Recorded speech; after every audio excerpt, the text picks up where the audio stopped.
Olá, amigos. Bem-vindos ao Sejuros Online. Meu nome é André Marinho e nós vamos tratar de direito eleitoral. Pois bem, muito se controverte dentro do direito eleitoral, afirmando que é um dos ramos mais difíceis. Não, não é um dos ramos mais difíceis. A grande dificuldade no direito eleitoral é a mutabilidade, ou seja, dentre todos os ramos do direito, é aquele que sofre grandes modificações por parte do legislativo. Mas o direito eleitoral, ele continua sendo algo extremamente simples. Outro erro que se costuma dizer é que o direito eleitoral é só na época das eleições, o que é parcial verdade, mas há toda uma preparação até aquele momento, que é o momento da votação. Nesse primeiro bloco, nós vamos desenvolver, portanto, os princípios, as bases, o conceito, as fontes acerca do direito eleitoral. Então, o primeiro ponto que eu gosto sempre de abordar, ele diz respeito ao conceito de direito eleitoral. O que significa, portanto, direito eleitoral? Não há dúvidas de que um conceito de direito eleitoral, ele é muito difícil, como toda matéria, como todo ramo do direito, é muito difícil se conceituar. Mas a gente pode dizer que o direito eleitoral, nesse conceito que está no slide aí, é um ramo do direito que procura estudar os institutos relacionados aos direitos políticos, incluída aí, claro, a forma da escolha dos titulares de mandatos e também o procedimento que organiza e disciplina o funcionamento do sufrágio popular. Então, o direito eleitoral, ele sofre, e nós vamos ver já, uma grande influência do direito constitucional. A base toda do direito eleitoral está, portanto, na Constituição. Dessa forma, aqui a gente vai trabalhar esse conceito e nós vamos ver, com relação às fontes, o quanto isso é importante. Pois bem, as fontes. Quais são as fontes normativas? Ou seja, aonde o direito eleitoral se abebera, aonde o direito eleitoral busca, portanto, as normas que permitem, portanto, o exercício pleno desses direitos políticos.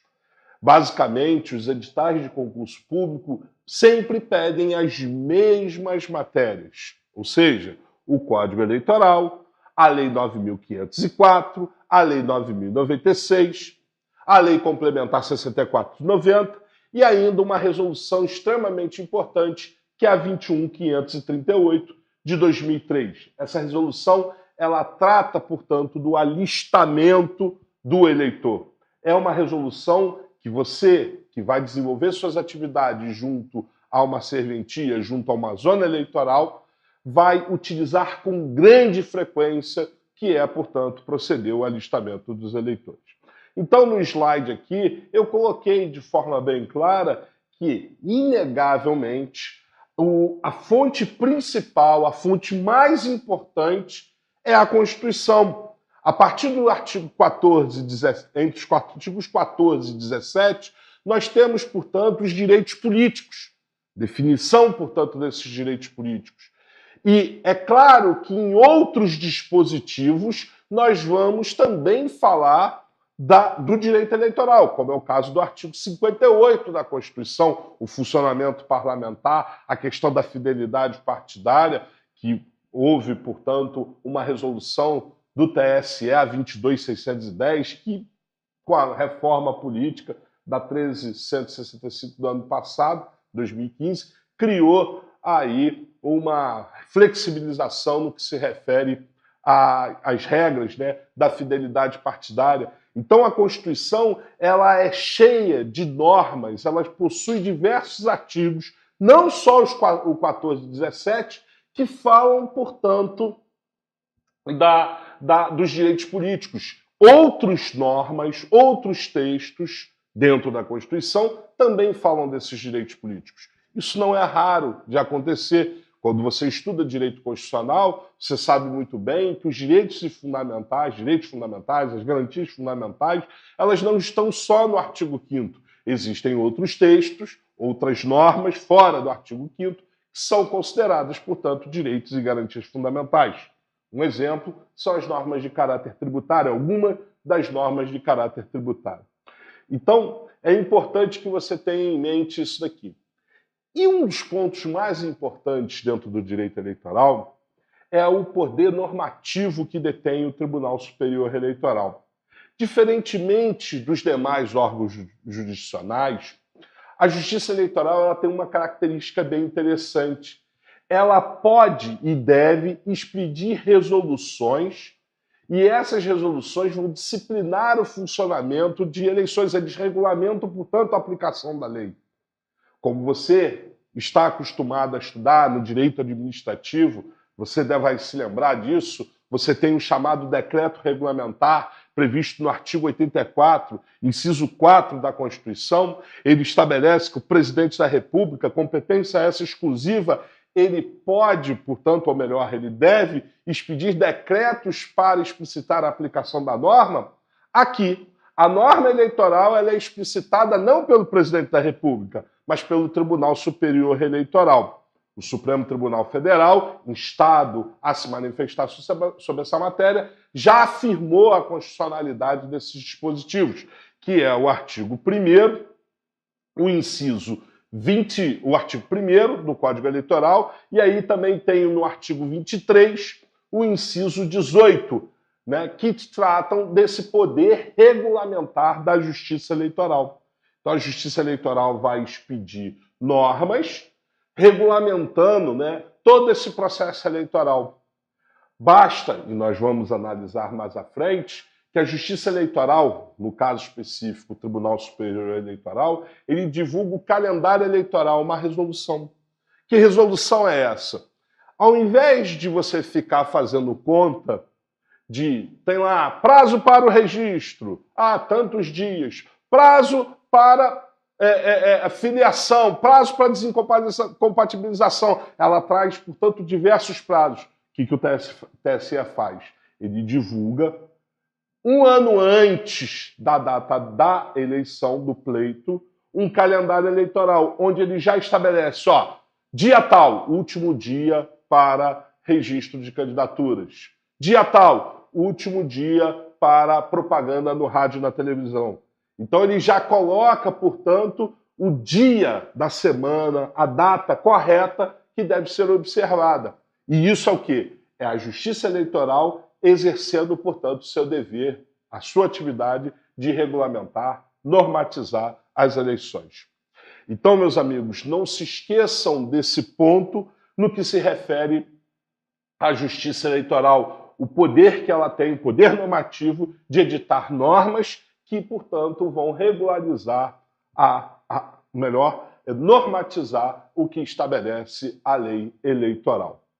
Pois bem, seguindo aqui, nós já falamos dos conceitos, nós já falamos também no que se refere às fontes do direito eleitoral, aonde que surgem, portanto, da onde que o direito eleitoral se abebera-se para poder desenvolver, a gente poder montar aqui toda a sua estrutura. E agora nós entramos nos estudos dos princípios que regem o direito eleitoral.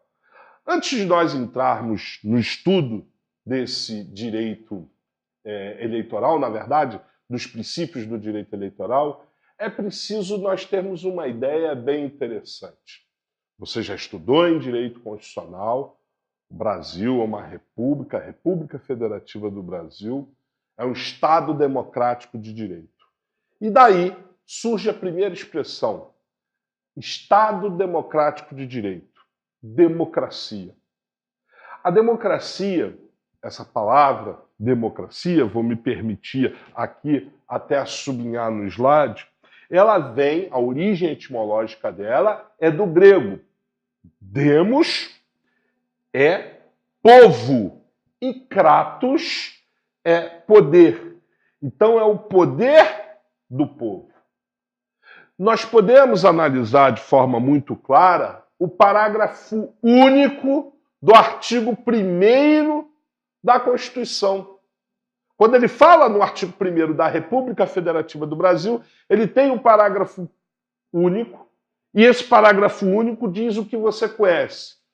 Todo poder emana do povo, que o exerce por meio dos seus representantes ou diretamente. Cuidado com isso daqui, ó. Democracia é exercida no Brasil por meio dos seus representantes ou conjunção alternativa diretamente, ou seja, o próprio povo exerce, portanto, o poder.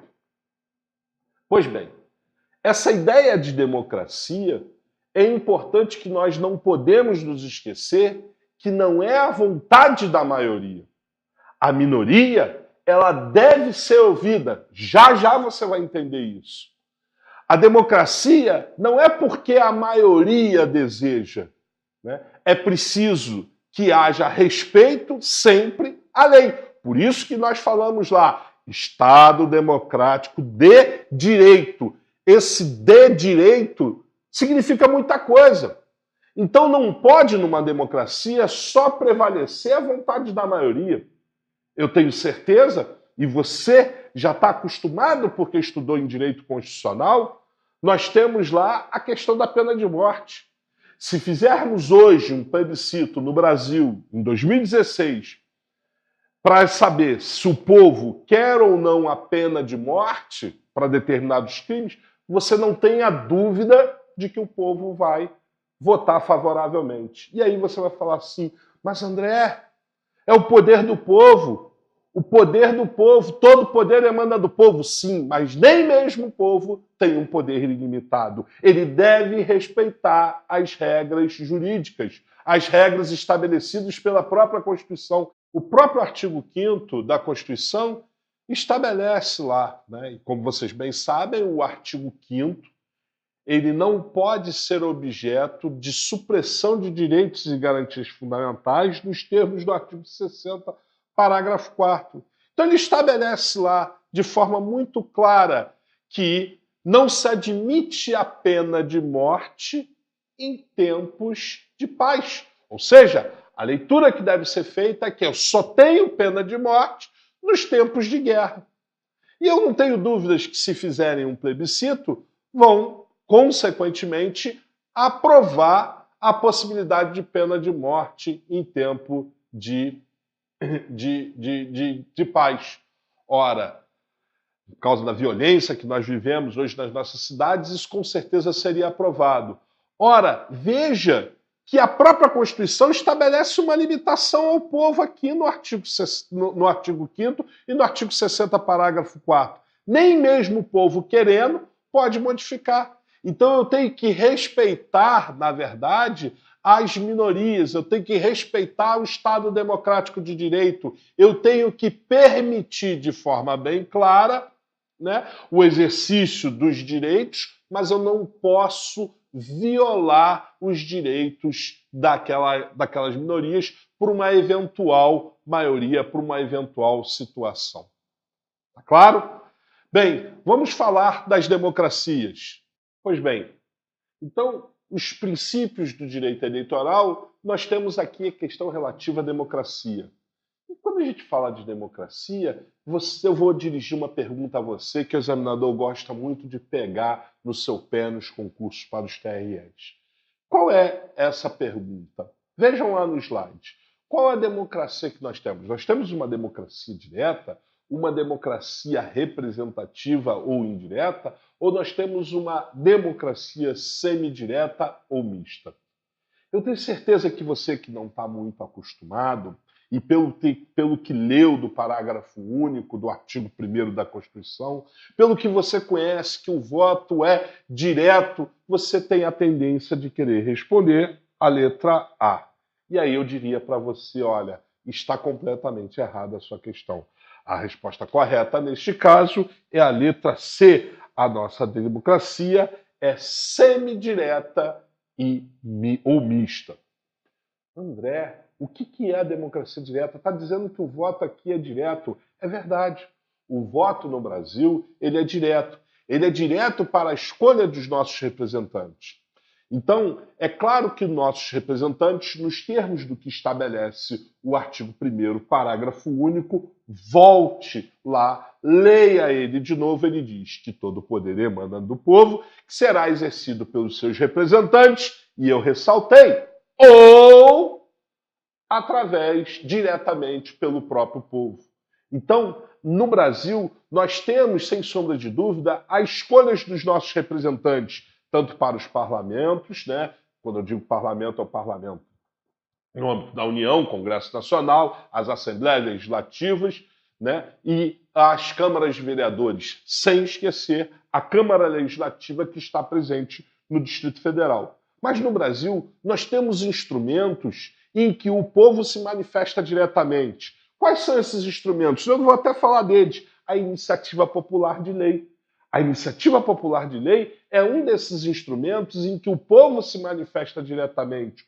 O povo, portanto, apresenta um projeto de lei para uma determinada matéria. Dou dois exemplos extremamente importantes aqui no Brasil e dentro do direito eleitoral. O primeiro é o que criou o artigo 41A na Lei 9.504 de 97, ficou famosa como a Lei dos Bispos, a captação ilícita de sufrágio. E o outro exemplo que mostra a iniciativa popular de lei é a questão relativa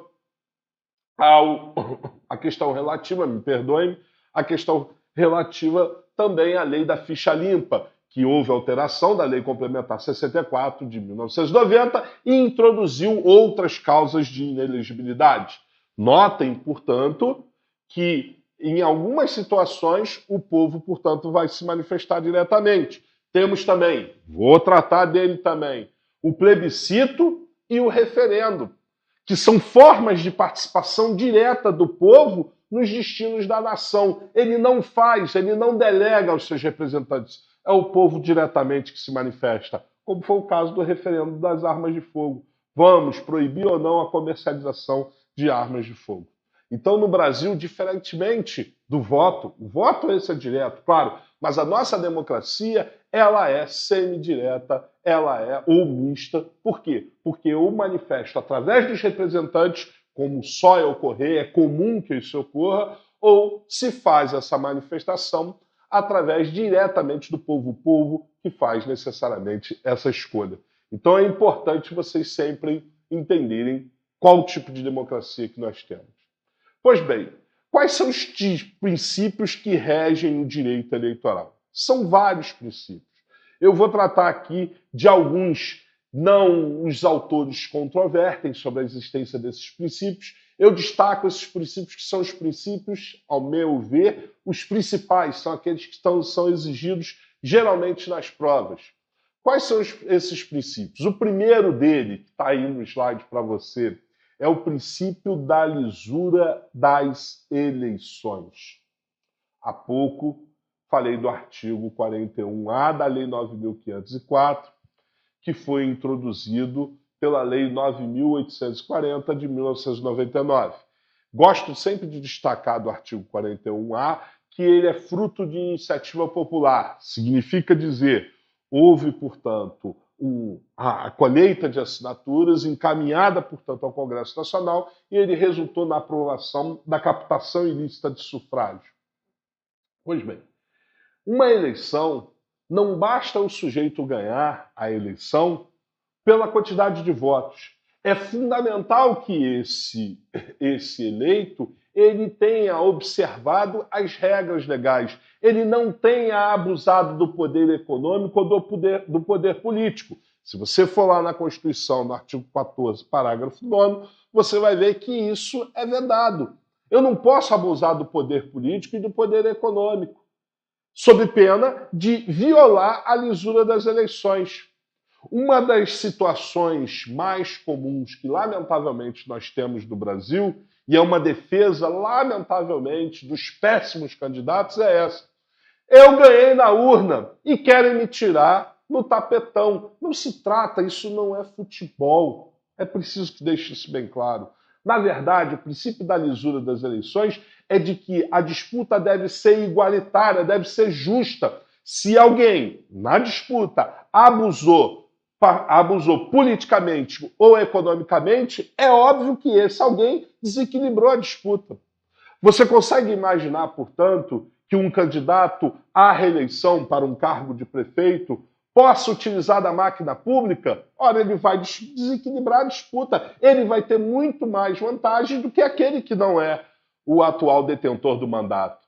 Então, a legislação eleitoral como um todo, e eu tenho diversos instrumentos, em especial, só para você dar uma olhada, o artigo 73 da Lei 9.504, ele estabelece lá as condutas que são vedadas ao agente público. Então, por exemplo, o cara que é candidato à reeleição, ele não pode, ou melhor, qualquer candidato não pode aparecer em inauguração de obra pública nesse período eleitoral.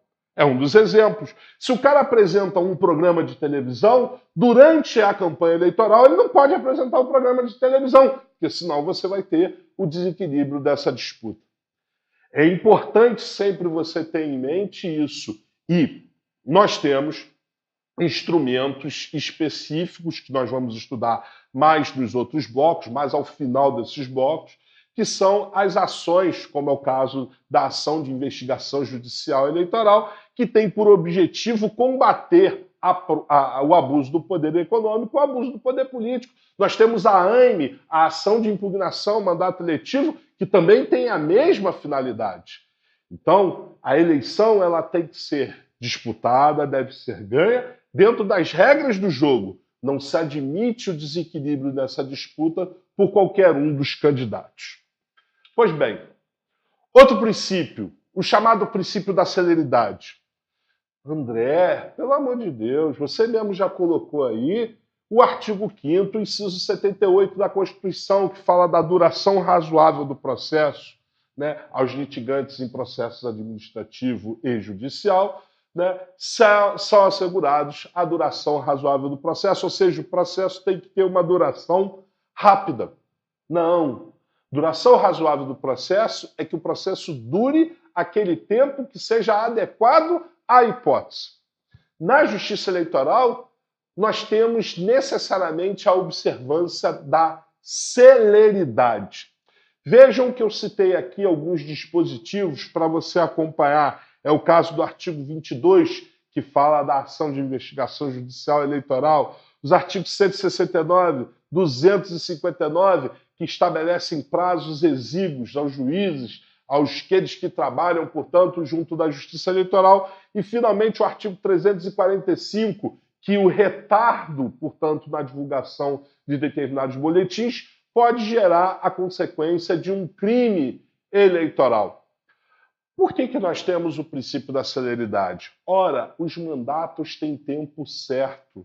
Então, como eles têm tempo certo, a Justiça Eleitoral precisa dar uma resposta a essas decisões num tempo rápido.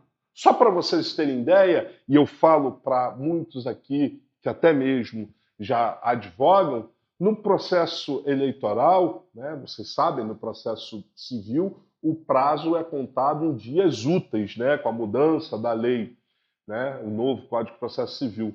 No processo eleitoral, os prazos são contados em dias corridos e conta sábado e domingo, e de sábado e domingo funciona, você tem que apresentar, não tem intimação, a intimação não sai publicada no diário, é você que tem que se dirigir ao cartório eleitoral para, portanto, buscar a intimação e a informação do processo, ou seja, a velocidade.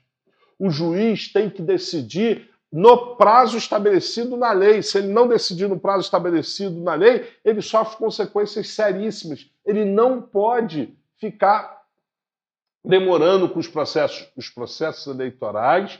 A atividade eleitoral ela deve ser célere. Por isso que a justiça eleitoral, sob um determinado aspecto, ela é bastante elogiada.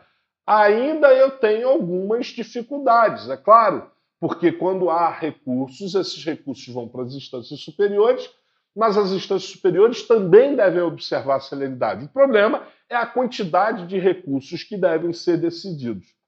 Então, um processo eleitoral, geralmente, ele se resolve num prazo muito menor do que um processo comum, um processo lá na esfera civil ou no processo criminal.